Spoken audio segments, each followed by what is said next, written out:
Isang update lang. Ako'y gumagawa ng lemon. Ayan, lemon pampaluag ng hininga. Dahil sobra. Tinablan talaga ako ng gusto ng sipon mga guys. Ito po, meron ako dito tagapiga. Ito talaga yung tagapiga ako dito. Kasi hindi ko na kaya magpipiga. Yan po. Yan mga guys. Welcome to my vlog. Good morning everyone.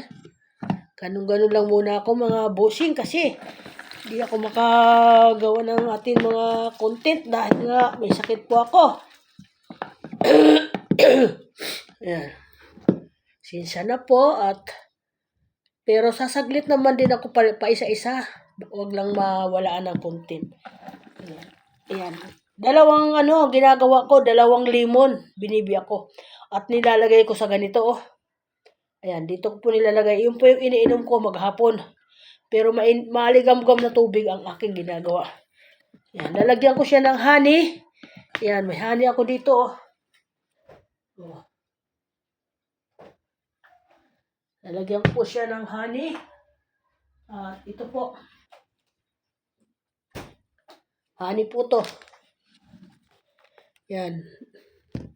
Bumili talaga yung anak ko ng honey. Ayan. Ito po yung honey at ito yung aking ilalagay. Yung powder. Yan po.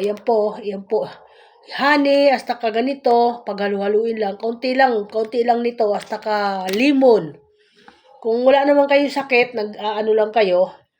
So mga isang lemon lang ang gamitin nyo. O kaya kalahati lang. Pwede na yon sa isang tasa.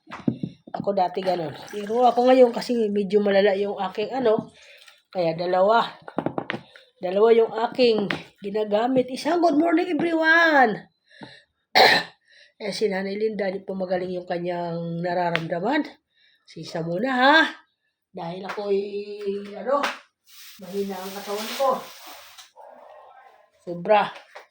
Kaya okay. Ako po nagpapahinga muna. So ako nga di makapagbukas ng tindahan. Ewan ko mamaya kung makapagbukas ako. Kasi alam mo sa gabi, ang aking nararamdaman talaga iba. Ito po yung lalamunan ko, nanunuyot, parang walang tuyot na tuyot. Lagi naman ako umiinom ng tubig. Barado ilong ko. Matigas yung aking ubo. Masakit na yun dito ko sa kakaubo. Ayan po, kaya humihina po yung aking katawan. Okay lang yun, lalabanan ko yan. Kasi kayang-kaya ni Nanay Linda. Hindi ko naman sinabi tatalunin ko yung dumarating na sakit. Kayang-kaya natin yan. Kailangan natin kayanin. Yun lang. Huwag tayong matulog. Huwag tayong humiga. Kasi lalo lang tayong manghihina. Kailangan pag may pagkain, kumain ng unti-unti. Ganyan lang po ginagawa ko. Kumakain ng po unti-unti. Yan lang po. Okay, welcome to my vlog. Ingat po ang lahat. At sa mga anak ko, ingat din kayo. At ang nanay ninyo, medyo hindi maganda ang nararamdaman. Kaya huwag niyo akong alalahanin kasi alam naman ninyo, madiskarte akong nanay. Ako po yung gumagawa ng aking ikagagaang ng aking katawan kung ano yung gagawin ko.